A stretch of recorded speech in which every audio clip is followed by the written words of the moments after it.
기도드리겠습니다. 할렐루야. 우리 하나님께 찬양함이 선함이요 찬송함이 아름답고 마땅하도다. 아멘. 사랑의 하나님 아버지, 오늘 이 시간도 주님께 몸과 마음을 들여 예배할 수 있게 하시니 감사드립니다. 아멘. 사계절 중에 가장 아름다운 계절 5월에 자녀와 부모와 가정을 기억할 수 있는 주일을 주심을 감사드립니다. 아멘. 또한 오늘 어버이 주일을 맞이하여 부모를 바로 공경하지 못했던 것을 회개하며 부모 공경에 대한 주님의 계명을 잘 지키며 살 것을 다짐했습니다. 아멘. 이 모든 것이 헛되지 않도록 주의 성령께서 도와주시옵소서. 아멘. 또한 주님의 자녀로서 절대적인 보호 가운데 살면서도 제 길을 벗어나지 못하고 주님을 근심시켜 드린 적이 너무 많았습니다.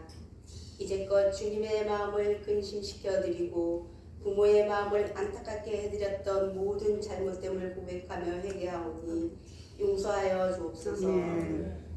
주님, 행함이 없는 믿음은 죽은 믿음이라는 야고보 선생의 말대로 저희의 믿음에는 행함이 결여되어 있기 때문에 죽은 믿음이었음을 솔직히 고백합니다.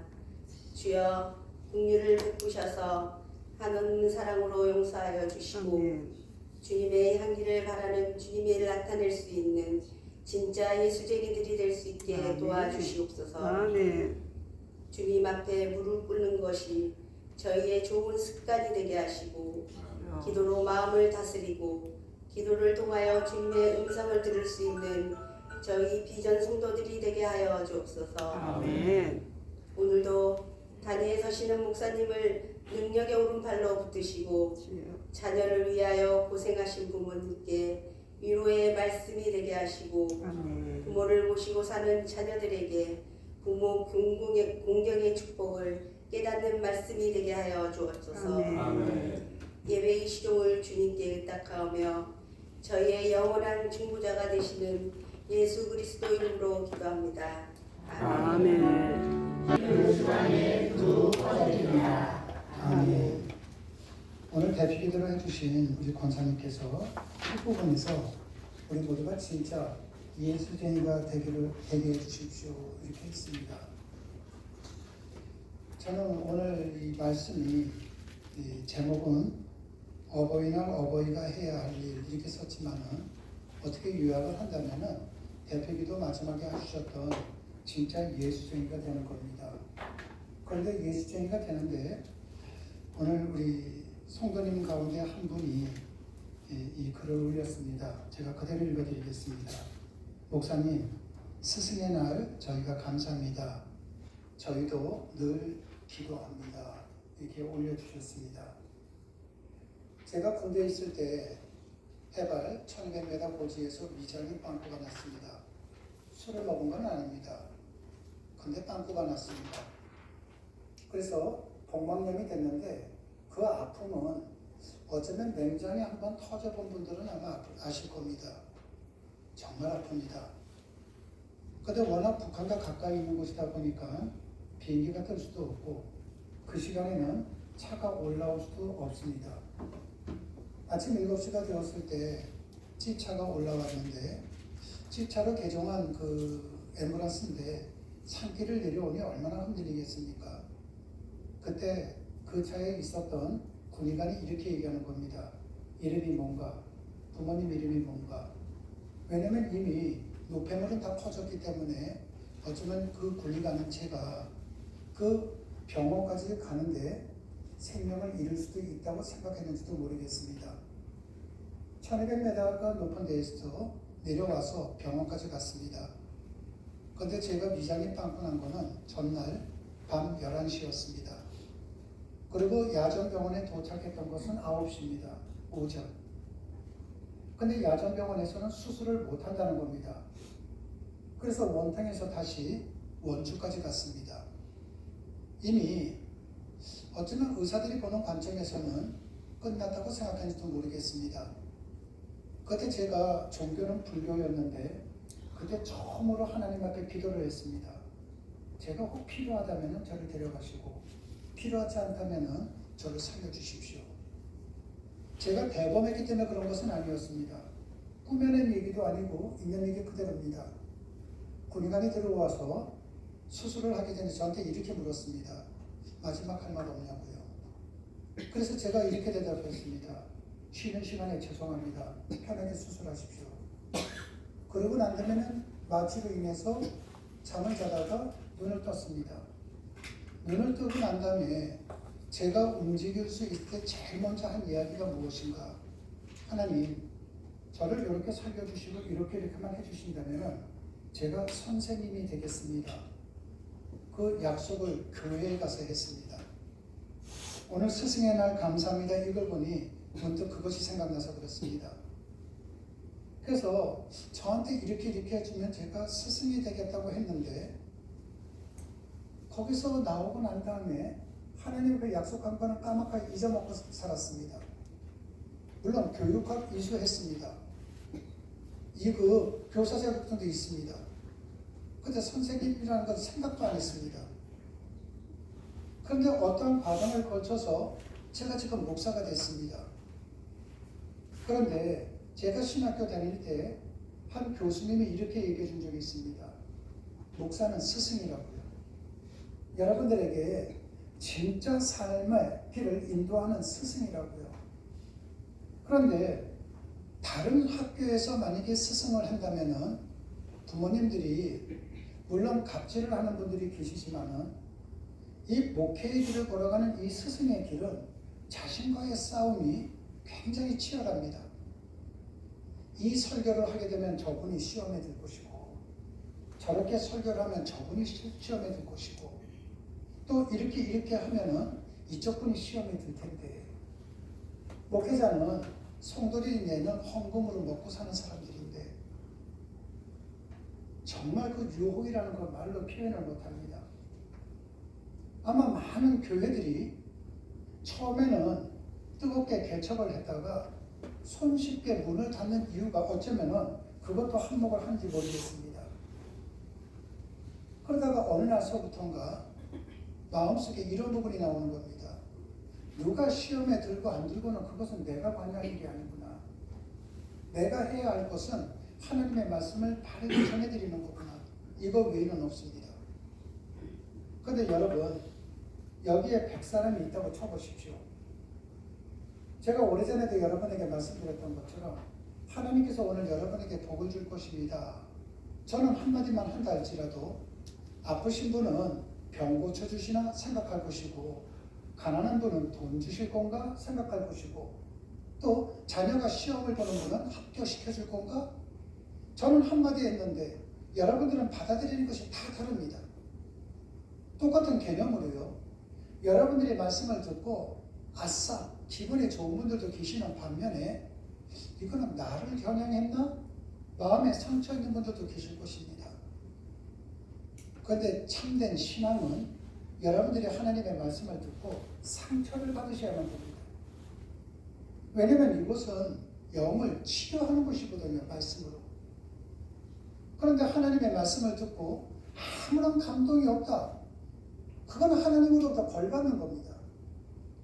하나님이 주시는 벌 가운데 제일 무서운 것이 무관심이거든요. 그런데 이 중에서 제일 큰 복은 무엇인가? 말씀을 듣고선 마음에 찔림을 받아야만 됩니다. 내가 찔림을 받으면은 순간적으로 창피할 수는 있지만은 이건 반드시 치료가 됩니다. 병원에서 치료가 되면은 사회로 나가듯이 여러분들이 영적으로 치료를 받는 사람일수록 천국은 보장되는 거거든요. 아멘. 그런데도 불구하고 사람들은 그걸 못 받아들입니다. 그래서 호흡이 끊어지기 전에 후회들을 합니다. 오늘 가족의 달을 맞이해서 한번 여러분 오늘 이 말씀을 곰곰이 생각해 보시고 오늘 주시는 이 설교 말씀을 통해서 저는 우리 비전교회가 조금이라도 변화되는 성도들의 공동체가 되기를 원합니다. 사도 바울은 비시디아 안디옥에 있는 유대인 회당에서 예수 그리스도의 복음을 전파했습니다. 그런데 딱 한 번 설교했는데 그 다음 안식일에 바울의 설교를 다시 듣기 위해 더 많은 사람들이 유대 회당으로 몰려들었습니다. 유대교 지도자 무리는 평소에 자신들이 설교할 때는 요만큼밖에 오지 않았는데 생전 처음 온 사도 바울의 설교를 듣기 위해서 저렇게 많은 사람들이 몰려와 바울을 시기하기 시작했습니다. 그들이 시기하게 된 이유는 느닷없이 나타난 바울이라는 한 사람으로 인해 자신들의 종교적 권위와 자존심이 크게 손상되었다고 여긴 탓입니다. 그래서 그들은 바울이 한 말을 반박하고 더 이상 설교하지 못하도록 방해하고 심지어는 그곳의 귀 부인과 유력자들을 선동을 해서 바울과 바나바를 밖에서 쫓아냈습니다. 그런데 사도 바울이 분명히 핍박이 예상됐는데도 불구하고 그러한 상황에서도 복음을 전한 것은 나 개인의 안전보다는 사도적 사명을 최우선으로 여겼기 때문입니다. 우리가 사도 바울, 사도 베드로, 사도라는 단어를 잘 씁니다. 그런데 이 사도라는 말은 헬라어로 아포스톨로스라고 이야기하는데 이거는 보낸다는 동사에서 나온 말입니다. 그런데 아무런 의미도 없이 보내는 것이 아니라 메시지를 지녀서 보낸다는 의미의 단어입니다. 그러므로 사도는 누구인가? 메시지를 지니고 가는 사람들입니다. 여러분들이 만약에 하나님의 메시지를 들고 삶의 현장으로 나간다면 여러분들도 아포스톨로스입니다. 우리는 지금 예배당 안에 앉아 있습니다. 그러나 지금 예배를 드리고 있는 이 시간 여러분의 심중에 세상의 메시지를 붙들고 여러분들이 지금 예배를 드리고 있다면 여러분은 예배당 안에 있는 것이 아닙니다. 예배는 여러분과 무관한 겁니다. 하나님과는 아무런 상관없이 앉아 있는 겁니다. 여러분은 지금 세상 한가운데 앉아 있는 겁니다. 그러나 여러분이 예수 그리스도의 메시지를 품고 나간다면 여러분의 몸이 시장 한복판에 앉아있다 할지라도 여러분은 예배당 안에 앉아 있는 겁니다. 여러분 헬라어에서 말씀이란 단어가 두 개가 있다고 했습니다. 하나는 로고스고 하나는 레마라고 했습니다. 로고스는 쓰여있는 말씀으로 성경에 쓰여있는 글자는 로고스입니다. 그리고 레마는 입으로 나온 말씀이란 뜻인데 특정한 시간과 상황에 맞춰 하나님께서 주시는 말씀입니다. 요약을 하자면 로고스가 우리 손에 있는 성경책에 있는 글자라면 그 말씀을 통해 하나님이 직접 하시는 살아있는 음성은 레마입니다. 글자가 로고스라면 행동으로 옮기는 것은 레마입니다. 로고스가 객관적인 진리의 문자라면 레마는 그 진리가 내 삶에 들어와 사건이 되는 삶입니다. 로고스가 악보라면 레마는 연주입니다. 로고스가 씨앗이라면 레마는 씨앗에서 싹이 나오는 바랍니다. 이것이 메시지입니다.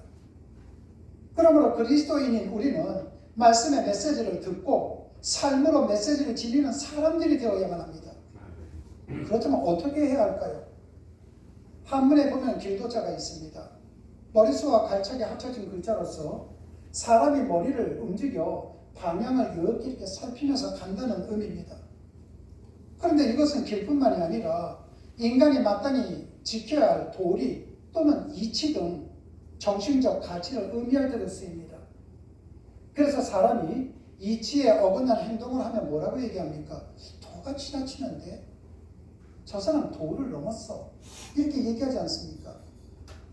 그리고 신약 성경에서도 도, 즉 길도는 단순한 물리적 경로를 넘어 예수 그리스도 자신, 예수 그리스도께서 가르치는 삶의 방식, 그리고 그리스도인이 신앙 생활과 세상 속에서 살아갈 때 우리 주님이 주시는 방향입니다. 그러므로 궁극적으로 생명과 구원에 이르는 유일한 진리의 방향을 의미하는 것입니다. 예수 그리스도께서 이렇게 말씀하셨습니다. 내가 길이다. 내가 진리다. 내가 생명이다. 우리 주님께서 이처럼 말씀하신 것처럼 예수님은 하나님 아버지께로 가는 유일한 길입니다. 하나님 앞에 가는 유일한 길이 예수님입니다. 예수님은 하나님 아버지께로 가는 유일한 방법입니다. 그래서 그 자체가 도가 되시는 겁니다. 그래서 예수님의 도는 새로운 삶의 방식으로 십자가를 지고 예수님을 따르는 제자의 삶, 즉 사랑과 순종의 좁은 길을 의미합니다. 초대 교회 때에는 기독교와 그리스도인은 하나의 종교 체계라기보다는 예수님께서 가르친 삶의 방식이었습니다. 그래서 그 길을 따르는 사람들을 가리켜서 크리스티아노스라고 불렀는데 이것이 우리말로 한다면 그리스도인이라는 뜻입니다. 이 말의 의미는 그리스도를 쫓는 사람, 그리스도를 닮은 사람, 혹은 작은 그리스도를 뜻합니다. 한마디로 말해서 그리스도의 삶의 길을 따르는 사람이라는 의미로 오늘 개표 기도를 해주셨을 때 말씀하셨던 것처럼 예수쟁이를 뜻하는 겁니다. 여러분, 하려면 쟁이가 되어야만 됩니다. 여러분들이 신앙생활 할 때 아마추어로 하는 것은 아무런 소용이 없습니다. 생각을 해보십시오. 여러분들이 라면을 끓일 때 물이 펄펄 끓일 때 라면 집어넣는 분들이 많이 계시죠. 요즘은 새로운 방식으로 찬물 섞어 끓이는 방식도 있다고 합니다. 그런데 여러분 이 물을 끓일 때 보면은 90도에 절대로 안 넣습니다. 100도가 돼야 넣습니다. 여러분 1도에서 라면을 안 집어넣는 거와 90도에서 안 집어넣는 거 똑같아요. 여러분들이 신앙생활 할 때 프로가 되지 아니한다면은 여러분 믿지 않는 자와 큰 차이가 없다는 것입니다. 실존적 무신론자라는 전문 용어가 있습니다. 실존하긴 하는데 무신론자랑 똑같다. 이 뜻은 무엇이냐면은 예배당에 옵니다. 헌금합니다. 찬송합니다. 기도합니다. 말씀을 듣습니다. 그런데 나가서 말씀들은 살지는 않습니다. 내가 말씀을 들었습니다. 그런데 내게 문제가 생기면 고민합니다. 하나님 생각 안 합니다. 무신론자라는 겁니다. 최소한 비정교회라면은 비정교회 성도들이라면은 프로들이 되셔야만 됩니다. 우리는 숫자 갖고 이야기하는 것 아니잖아요. 여러분, 저는 장로교회에서 함께 하셨던 분들도 아마 기억하실 겁니다. 제가 앞에 걸어간다고 했습니다. 저는 여러분 보고 올곧은 신앙의 길을 걸어가라고만 외치는 사람이 아닙니다. 제가 먼저 걸어가겠습니다. 같이 가자는 겁니다. 같이 가는 신앙의 길을 가자는 겁니다. 여러분, 짧은 인생을 살면서 무거운 짐을 지고 살아갈 필요가 있겠습니까? 염려하면서 살아갈 필요가 있겠습니까? 기독교는 자유입니다. 진리로 인해서 자유를 누려야만 됩니다. 그러기 위해서는 프로 그리스도인들이 되셔야만 된다는 것입니다. 영생으로 인도하는 험난한 제자의 길을 걷는 것, 이것이 바로 도의 핵심이 된다는 것이죠. 요한복음 1장 1절 말씀을 우리 한번 다 같이 합독하도록 하시겠습니다. 주의 말씀이 계시니라. 이 말씀이 하나님과 함께 계셨으니 이 말씀은 곧 하나님이시라. 아멘. 요한복음 1장은 말씀의 육신이 되어 이 땅에 오셨다는 말씀으로 막을 오르고 있습니다. 우리 14절 말씀도 다 같이 한번 합독하도록 하시겠습니다. 말씀이 육신이 되어 우리 가운데 거하시되 우리가 그의 영광을 보니 아버지의 독생자의 영광이요 은혜와 진리가 충만하노라. 아멘. 여기에서 말씀이란 헬라어 로고스를 우리말로 번역한 것인데 과거의 성경은 로고스를 도라고 번역을 했습니다. 한국 개신교 역사상 최초로 한글로 번역된 신약 성경은 1887년 만주 봉천 지금의 심양에서 출간된 예수 성교 전서입니다. 당시 그 성경을 선교사 로수가 주도했다고 해서 로수역 성경이라고 불렸는데 그 예수 성교 전서는 요한복음 1장 1절을 이렇게 번역을 했습니다. 요즘 철저법으로 바꾸어서 한번 합독하도록 하시겠습니다. 처음에 도가 있되 도가 하나님과 함께하니 도는 곧 하나님이라. 이 도가 처음에 하나님과 함께하며 만물이 말미암아 다하셨으니 지음과는 하나도 말미암지 않고 주님이 없느니라. 아멘. 우리가 현재 사용하고 있는 한글 성경은 헬라어 로고스를 말씀이라고 번역한 데 반해서 지금 여기에서는 로고스를 도, 즉 그리스도 예수 안에서 삶의 길이라고 번역을 했습니다. 여러분, 인간이 살아가면서 제일 좋은 복은요, 인간답게 사는 겁니다. 내가 인간답게 사는 복보다 더 좋은 복은 없습니다. 내가 물질을 아무리 쌓아놓고 산다 할지라도 불행하게 사는 사람들 많죠. 그렇다면 여러분들이 인간답게 삶을 살아가는 그 길을 걷기 위해서는 무엇이 필요한 겁니까? 예수 그리스도가 필요하다는 것입니다. 말씀이 필요하다는 것이잖아요. 생명의 도 되시는 예수 그리스도를 따르는 크리스천은 그래서 도를 믿고 따르는 구도자라는 의미가 되는 것입니다. 하나님이 도시요, 그 도가 육신을 입고 이 땅에 오신 분이 예수 그리스도심을 믿는다면 그리스도인은 누구나 구도자요, 도인일 수밖에 없습니다. 그러나 어느 길이 바른 길인지 알지 못해서 길목마다 기웃거리고 서성거리는 세속적 의미에서 방향도 없는 구도자를 말하는 것이 아닙니다. 태초부터 계셨던 생명의 도, 예수 그리스도께서 당신의 죽음과 부활을 통해 우리에게 분명히 보여주셨던 그 도를 흔들림이 없이 쫓는 자가 진정한 의미의 구도자요, 진정한 의미의 도인이 되는 것입니다. 한마디로 얘기해서 진짜 예수쟁이가 되는 것입니다. 그래서 도인은 반드시 삶이 수반되어야만 합니다. 여러분들이 하나님의 말씀을 들으셨다면 반드시 삶으로 옮기셔야만 됩니다. 여러분들이 오늘 하나님의 말씀의 로고스를 들으셨다면 삶의 현장에서는 레마가 되어야만 된다는 것입니다.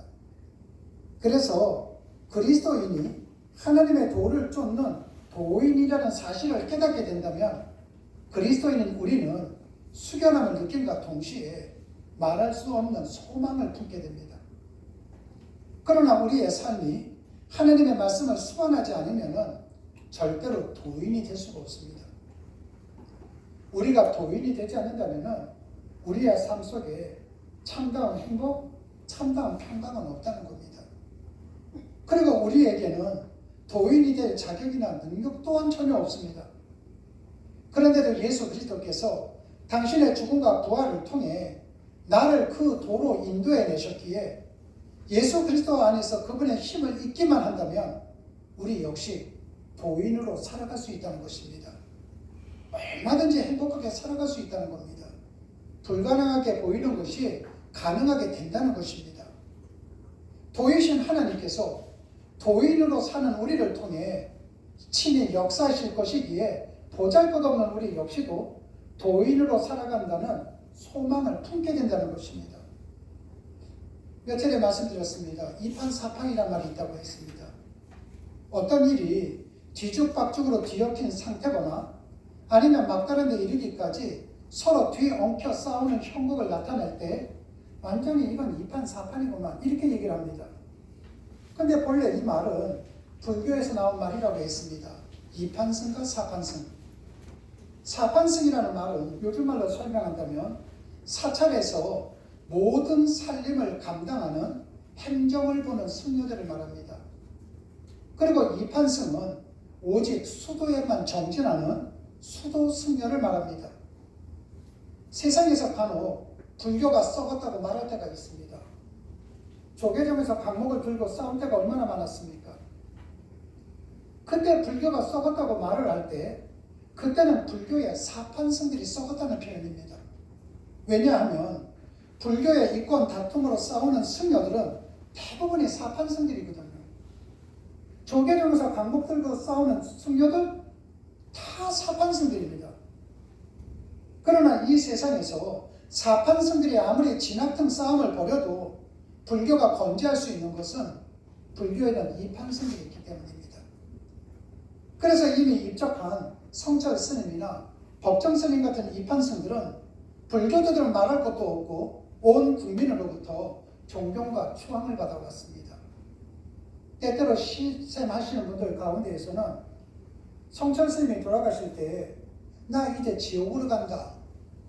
얼마나 많은 설왕설래들이 있었습니까? 산은 산이요 물은 물이라고 했을 때 그 나이가 되도록 산과 물도 구별 못한단 말인가? 얼마나 많은 설왕설래들이 있었습니까?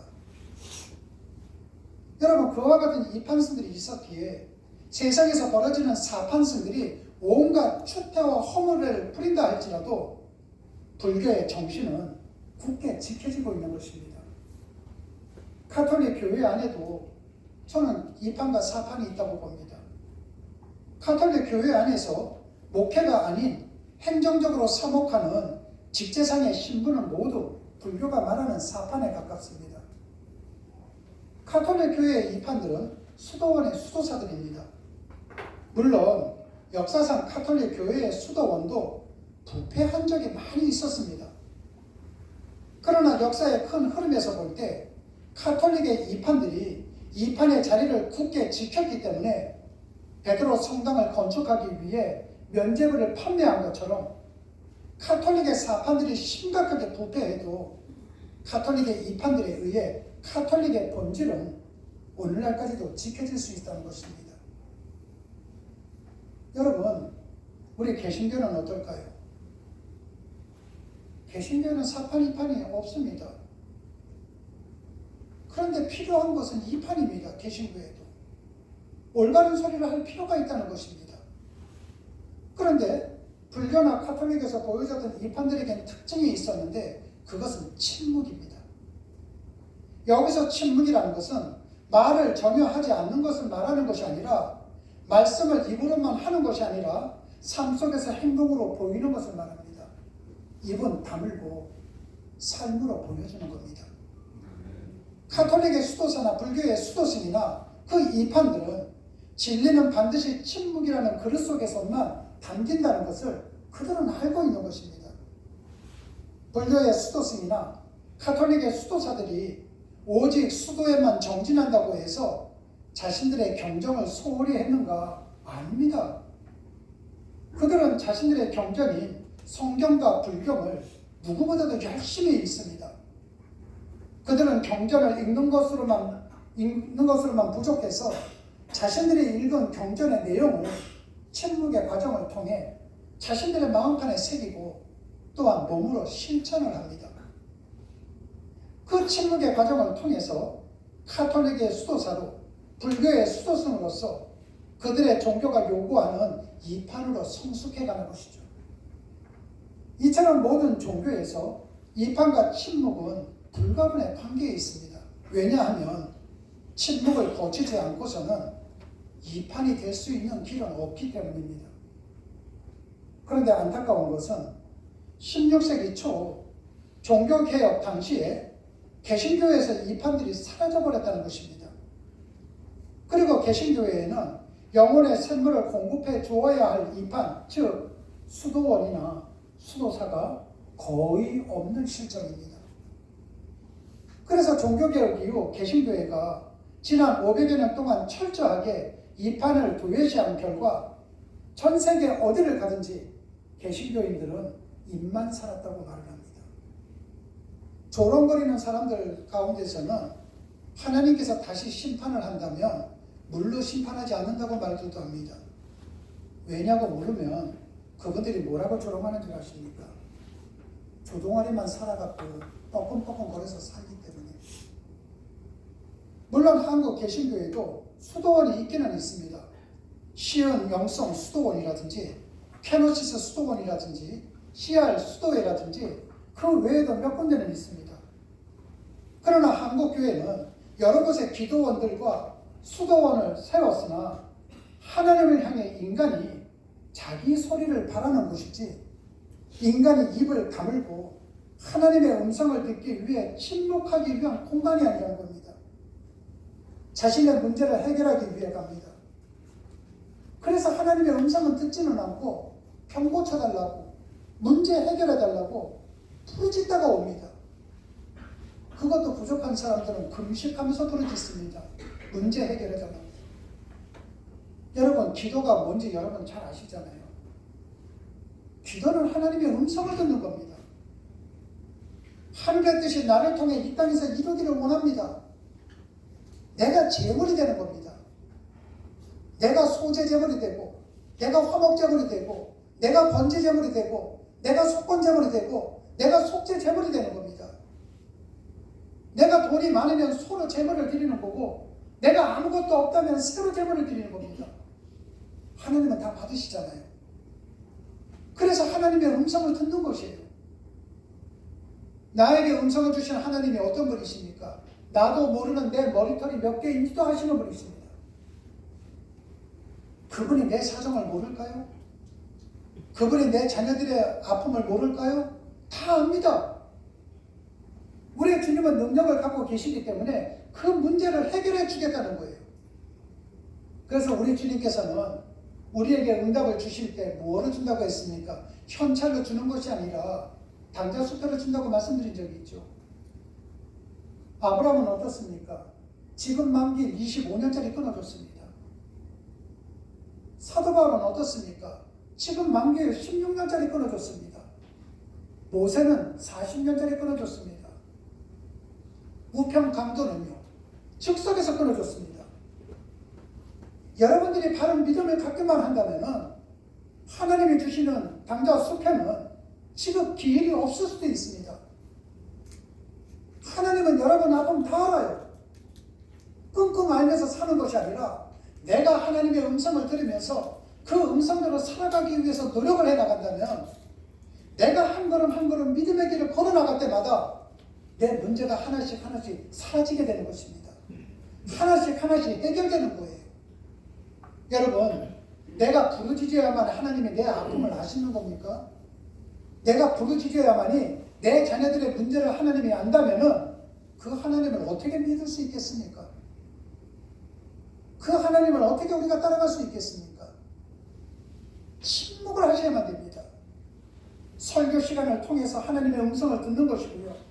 자연 환경을 통해서 하나님의 음성을 듣는 것입니다. 또한 여러분들이 집에서 기도를 하면서 하나님의 말씀을 보면서 여러분 하나님의 음성을 듣는 것입니다. 근데도 불구하고 많은 사람들이 하나님의 음성을 듣는 것이 아니라 자기 소리를 바랍니다. 물론 자기 소리를 바라는 거 필요합니다.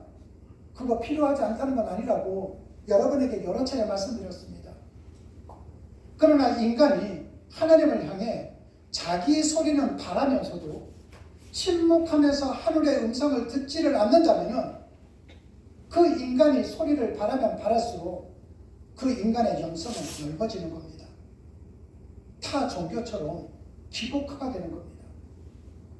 행동이 없는 말씀은 소리와 소음만을 바라는 인간의 말에 불과하기 때문에 침묵 속에서 하나님의 음성을 듣지 않고 내가 하고 싶은 말만 한다면 내 생각이 만들어내는 하나님의 허상을 붙드는 우상 숭배의 길을 걷게 된다는 것입니다. 그래서 인간의 영성의 깊이는 하나님의 음성을 듣기 위해 하나님 앞에서 침묵하는 시간의 길이와 정비례를 하는 겁니다.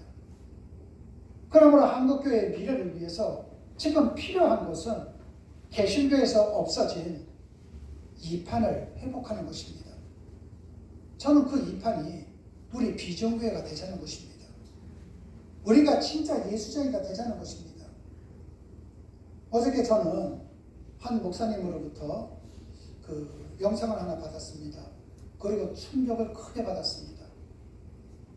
충격을 받았는데 그분은 한국 텔레비전에도 많이 나오시는 분입니다. 부산에서 목회하시는 목사님이신데 아마 여러분들도 포도원 하면 생각나는 목사님 계실 겁니다. 여러분들이 허락한다 할지라도 제가 이 자리에서 어떻게 부교육자들한테 욕했는지 할 수가 없을 정도입니다. 쌍스러운 사람도 그런 욕은 안 할 겁니다.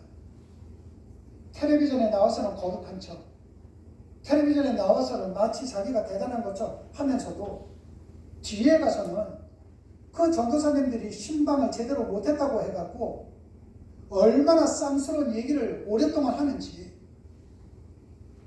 처음에는 덮으려고 했습니다. 많은 사람들이 들고 일어나니까 그분 이번에 은퇴하셨습니다. 근데 당회에서 그분을 원로로 다시 추대했습니다. 여러분들은 그런 바보짓 하시면 안 됩니다. 혹 제가 여러분들을 숨기고서 뭔가 엉터리 인생을 사는 것이 있다면 여러분은 저를 쫓아내셔야 됩니다. 여러분 천국과 지옥을 저하고 바꾸시면 안 됩니다. 그런데 대한민국은 이 사판들이 있는데도 불구하고 이 사판을 제어할 이판들이 없다는 것입니다. 우리 비전교회가 이판이 되자는 것입니다. 한국은 미국에 이어서 세계에서 선교사를 가장 많이 파송한 선교 대국입니다. 그러나 미국의 크리스천 숫자와 한국의 크리스천 숫자를 비교한다면 크리스천 한 명당 세계에서 가장 많은 선교사를 파송한 국가가 우리 대한민국입니다. 그래서 한국 교회는 이 숫자를 자랑하고 있고 얼마나 큰 자부심을 갖고 있습니까? 한국은 이렇게 많이 선교사를 보내고 있어요. 그러나 선교의 내용과 질이 이 화려한 외적 숫자와 걸맞는 것은 아닙니다. 물론 선교지에서 훌륭하게 선교를 감당하고 헌신하는 선교사님들도 많이 계십니다. 그에 반해서 선교 사역을 잘 감당하지 못하거나 선교지에서 도리어 짐이 되는 선교사님들도 많이 계십니다. 거기에는 여러 가지 이유가 있겠지만 가장 큰 이유는 개신교인들이 선교를 가볍게 생각하기 때문입니다. 선교는 자신의 종교를 퍼뜨리는 것을 의미합니다. 영어로 우리가 그래서 미션이라고 하지 않습니까? 이 말을 라틴어로는 미토라고 하는데 이 미토라는 말이 보낸다는 의미입니다.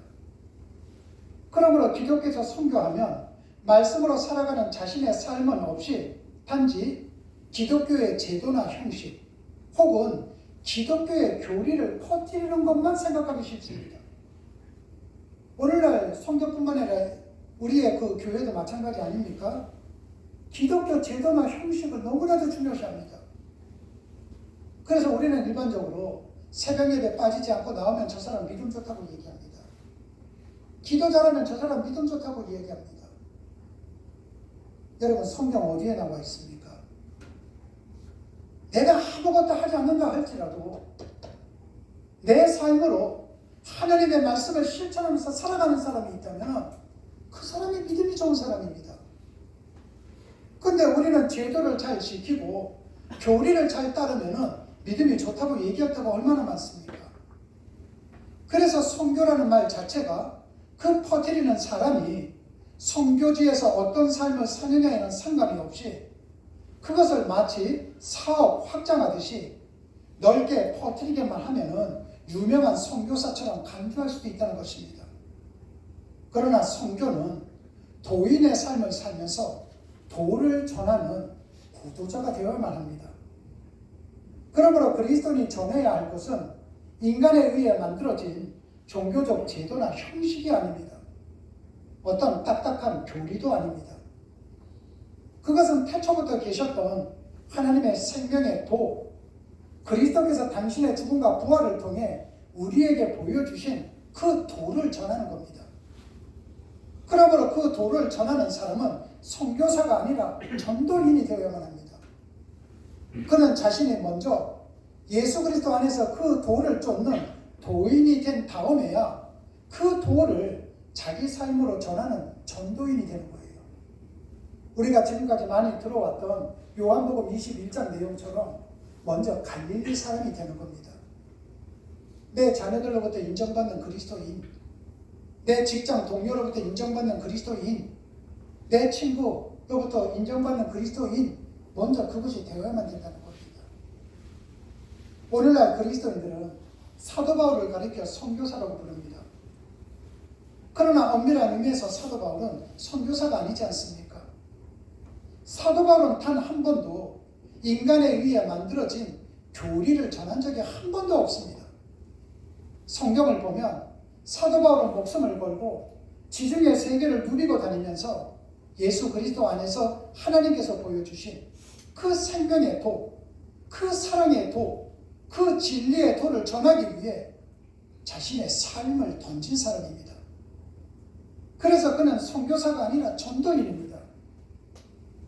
바울은 몸소 도인의 삶을 보여주고 전한 것입니다. 그러므로 선교 200년을 향한 비전을 바라볼 때 보다 나은 한국교회의 미래를 위해서 이 시점에 필요한 것은 지구 반대편 어디에서도 자신이 먼저 예수 그리스도 안에서 하나님의 도를 쫓는 도인이 될 뿐만이 아니라 그 도를 자신의 삶으로 전하는 전도인 선교사를 양성하는 일입니다. 만약에 그 일에 한국 교회가 힘을 기울이지 않는다면 한국 교회는 선교사 몇 명 파송했다고 숫자 노름에서 벗어나지는 못할 것입니다. 그 숫자만 자랑하다가 끝날 것입니다. 사판들로만 가득 차 있는 한국 교회는 세상을 새롭게 하는 사도행정적 교회가 되기는 어려울 것입니다. 바울이 선교한 비스데 안디옥 사람들은 어땠습니까? 기쁨과 그 성령이 충만했습니다. 비록 바울이 비스데 안디옥에서 쫓겨났지만 자신이 그곳에 있었음으로 인해 그곳에 수많은 사람이 기쁨과 성령이 충만한 삶을 살게 되었음을 보면서 비스데 안디옥을 떠나는 사도 바울의 마음 역시 기쁨으로 새처럼 날아올랐을 것입니다. 그것은 그곳을 선교한 바울이 먼저 기쁨과 성령이 충만한 삶을 살았기 때문입니다. 여러분 마찬가지입니다. 여러분에게 누구에겐가 기쁨을 드리고 싶다면 여러분이 먼저 기쁘셔야만 됩니다. 그러기 위해서는 여러분이 먼저 성령에 충만해야만 됩니다. 이 세상에 문제 없는 사람 없습니다. 이 세상에 아픔이 없는 사람 아무도 없습니다. 다 문제 있고 다 아픕니다. 그거를 내 머리로 끙끙 앓고 있을 것인가 아니면 하나님 앞에 맡길 것인가 그 차이밖에 없습니다. 내가 끙끙 앓고 있다면 아마 잠도 자기 힘들 것이고 맛있는 것들은 맛이 없을 것이고 좋은 데 가서 여행을 해도 재미는 없을 것입니다. 하지만 내가 하나님 앞에 맡기는 자는 진리가 너희를 자유케 하리라. 어디 가도 자유합니다. 사도 바울을 보십시오. 16년 동안 도인의 길을 먼저 닦았습니다. 그런데 그 바울이 어떤 사람이었습니까? 교회를 짓밟던 폭도였잖아요. 그리스도인들을 핍박했던 폭도였잖아요. 그도 하나님을 만나니 도인이 되었단 말입니다. 그러나 그가 도인이 된 것은 자기의 능력이 아니라 다메섹 길에서 주님을 만나고 난 이후 주님의 의함이 아니겠습니까? 그렇다면 여러분, 저러한 사도 바울도 도인이 됐다면 우리도 도인이 될 수 있습니다. 그러기 위해서는 여러분 모두 다가 성경만 읽는 독서인이 되지는 마십시오. 내가 읽은 성경 말씀을 통해 하나님의 음성을 들으시고 내가 하나님의 말씀을 듣고 읽었다면 삶의 현장에서 그대로 실천하십시오. 하나님의 음성에 귀를 기울이며 침묵의 이판들이 되십시오. 하나님의 일을 하려고 하기 이전에 먼저 예수 그리스도 안에서 하나님의 도를 쫓는 도인이 되시는 것입니다. 그것이요, 내가 내 자식들이 살아가는 이 세상을 정화시키는 길이요, 내가 부모로서 할머니 할아버지로서 내 자식들이 내 손자 손녀들이 캄캄한 밤길도 안전하게 거닐 수 있는 평화로운 나라를 만들어주는 길입니다. 내가 그렇게 살아가는 것이 내 후손들에게 행복을 심어주는 삶이 되는 것입니다. 오늘은 어버이 주일입니다. 어쩌면 자녀들은 그 부모님을 모시고 나가서 고기를 사준다든지 맛있는 걸 사주고 봉투에 용돈을 넣어서 드릴 수도 있습니다. 그런데 그리스도인에게 있어서 진짜 가정의 달 어버이 주일이 뭔지 아십니까? 어버이는 죽는 겁니다. 내 자식들의 삶을 위해서 내 욕심을 죽이는 자가 되셔야만 됩니다. 내가 어버이날을 맞이해서 내 손자 손녀들이 살아가는 세상에 행복을 깔아주기 위해 내가 쓰고 싶은 시간을 죽이고 그 죽은 시간을 하나님 앞에 드리는 겁니다. 그것이 진짜 어버이 주일입니다. 여러분, 자녀들이 행복하게 살기를 원하시고 손자 손녀가 살기를 원하신다면 오늘 이 시간 이후서부터 여러분의 삶이 이 판의 삶이 되면 됩니다. 여러분의 삶이 도인이 되면 됩니다. 여러분이 말씀대로 살아가는 구도자의 삶을 살아간다면 울었던 여러분의 아이들도 우습게 될 것이고 문제 속에 있었던 여러분의 자녀들이 해방감을 누리게 될 것이고 고난의 그 틀 속에 있었던 여러분의 삶 또한 자유를 누리게 될 것입니다. 손해보는 건 아니죠. 게으름만 이겨내면 됩니다. 여러분이 나태함만 이기면 됩니다. 오늘서도 여러분이 매일같이 기도에서 하나님의 말씀에 듣는 말씀에서 예배를 드리는 예배에서 그리고 삶 속에서 실천하는 이 판의 삶을 살아가신다면 이 모든 것은 가능합니다. 그 가능함이 여러분의 삶 속에서 현실이 되시도록 주님의 이름으로 축원합니다. 기도하시겠습니다. 도우신 주님 감사합니다. 이 땅에 오셔서 친히 삶으로써 그 도를 우리에게 보여주셨습니다. 뿐만 아니라 십자가의 죽음과 부활로 그 도에 이르는 통로가 되어 주셨습니다. 그러므로 누구든지 예수 안에 있기만 하면 그 도를 쫓는 도인이 되도록 친히 인도해 주시는 구원자가 되심을 믿습니다. 하지만 도인이 되려게 하기보다는 예수님의 능력을 이용만 하는 이용꾼으로만 살아왔습니다. 그래서 하나님의 음성을 듣지는 않았습니다. 내 문제만 해결해달라고 얘기했습니다. 그리고 매주일 교회는 다니지만 내 삶 속에는 말할 것도 없고 나로 인해 그 누구의 삶 속에도 생명의 역사가 일어나지 못했습니다. 그래서 하나님이 계신 줄도 모르겠습니다. 내 속에서 생명의 역사가 일어나지 않기 때문에 불만은 많은데 은혜는 없는 것처럼 생각을 해왔습니다. 하나님 아버지, 이 같은 나의 무지와 허물을 회개하오니 용서하여 주시옵소서. 이제 우리 모두 하나님의 말씀을 읽기만 하는 독서인이 아니라 그 말씀을 통해 말씀하신 하나님의 음성에 귀를 기울이는 침묵의 이판들이 될 수 있도록 도와주시옵소서. 하나님의 일을 하기 이전에 먼저 주님 안에서 생명의 도를 쫓는 도인이 되고 그 도를 우리의 삶으로 전하는 전도인이 될 수 있도록 은혜를 베풀어 주시옵소서. 주님 고맙습니다. 예수님 이름으로 기도드렸습니다. 아멘.